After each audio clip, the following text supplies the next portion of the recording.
నల్గొండ జిల్లాలో కురుస్తున్న భారీ వర్షాలతో వరద బీభత్సం సృష్టిస్తుంది.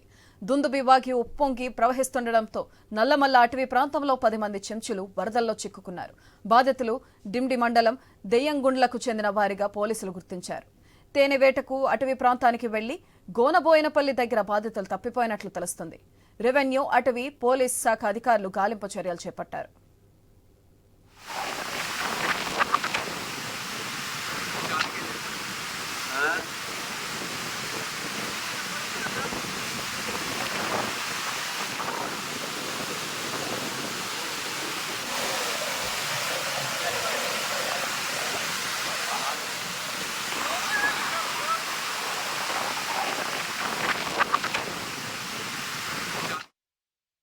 పోలీసుల రెస్క్యూ ఆపరేషన్ సక్సెస్ అయింది.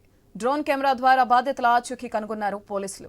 నల్లమల్ల అడవిలో మిస్ అయిన చెంచులను దగ్గరికి చేరుకొని రెస్క్యూ టీం వారిని సురక్షిత ప్రాంతానికి తరలించారు. రాత్రంతా బిక్కుబిక్కుమంటూ గడిపారు బాధితులు. దీనిపై మరింత సమాచారం మా ప్రతినిధి కిరణ్ ఫోన్ లైన్ ద్వారా అందిస్తారు. కిరణ్, రాత్రి నల్గొండ జిల్లా డిండి మండలం దెయ్యంగుండ్ల గ్రామానికి చెందినటువంటి ఒక 10 మంది చెంచులు నల్లమల్ల అటవీ ప్రాంతానికి వెళ్లారు. నిన్న మధ్యాహ్నం సమయంలో అటు తేనె వేటకు వెళ్ళినట్టుగా తెలుస్తా ఉంది. ఆ తేనె వేటకు తరచూ వాళ్ళు వెళ్తుంటారు. అక్కడ నుంచి తేనె సేకరించి ఇతర ప్రాంతాలకు విక్రయిస్తుంటారు. అయితే ఆ నేపథ్యంలోనే నిన్న మధ్యాహ్నం నల్లమల్ల అటవీ ప్రాంతాలకి వెళ్ళినటువంటి నేపథ్యంలో ఒక్కసారిగా దుందుబి వాగు ఉధృతి పెరిగింది. దీంతో అక్కడ నల్లమల అటవీ ప్రాంతంలో అవతలి సైడ్ కూడా వాళ్ళు చిక్కుకున్నారు.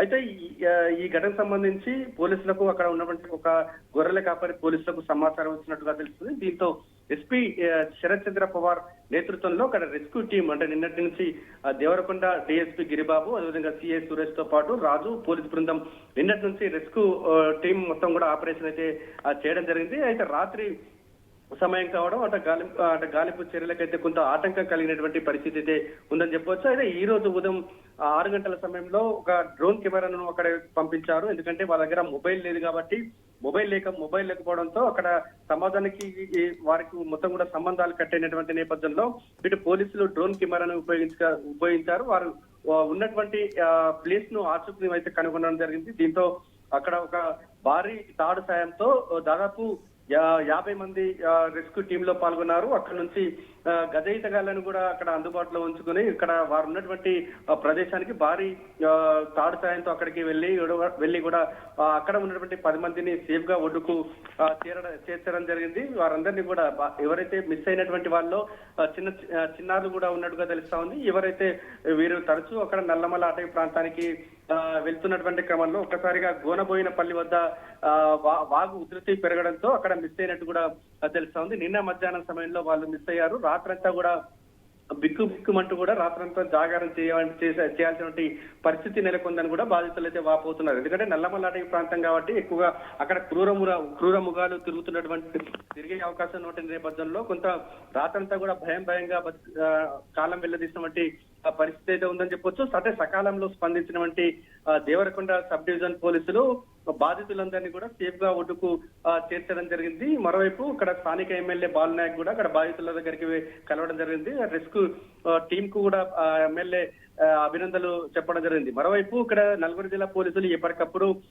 అలర్ట్ చేస్తా ఉన్నారు. ఎందుకంటే గత వారం రోజుల నుంచి కూడా వరదలు వానలు పడుతున్నటువంటి నేపథ్యంలో వాగు వద్ద కూడా చాలా జాగ్రత్తగా ఉండాలని కూడా ఎప్పటికప్పుడు హెచ్చరికలు అయితే జారీ చేస్తా ఉన్నారు. ఇటు కృష్ణా పరివాహక ప్రాంతం కావచ్చు, మూసీ పరివాహక ప్రాంతంతో పాటు ఎక్కువగా వాగులు ఉధృతంగా ప్రవహించే చోట ఎవరు కూడా జాలర్లు కావచ్చు, స్థానికులు ఎవరు వెళ్ళవద్దని చెప్తున్నప్పటికీ కూడా కొంతమంది అవగాహన లేక ఇలా ప్రమాదంలో చిక్కుకుంటున్నటువంటి పరిస్థితులు అయితే నెలకొన్నాయని చెప్పొచ్చు. ఇప్పటికీ కూడా నల్గొండ జిల్లా పోలీసులు హెచ్చరికలు కూడా జారీ చేస్తా ఉన్నారు. వాగుల వద్దకు ఎవరు కూడా వెళ్ళొద్దని కూడా, అవసరమైతే పెద్ద వాగుల వద్ద కూడా పోలీసు బందోబస్తును కూడా ఏర్పాటు చేస్తున్నటువంటి పరిస్థితి అయితే ఉందని చెప్పొచ్చు. మొత్తానికైతే నిన్న మిస్ అయినటువంటి 10 మంది సేఫ్ గా బయటపడంతో కూడా అంత ఊపిరి పీల్చుకున్నారని చెప్పొచ్చు. సుధాత్రి, రైట్, థ్యాంక్ యూ కిరణ్.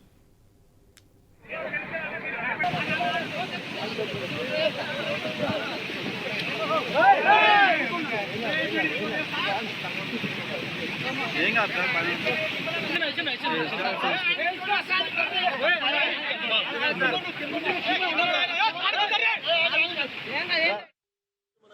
సాయంత్రం 6:30కి ఇన్ఫర్మేషన్ రాగానే పోలీస్ డిపార్ట్మెంట్ ఎస్పీ గారు మా అందరికి అలర్ట్ చేసిండు.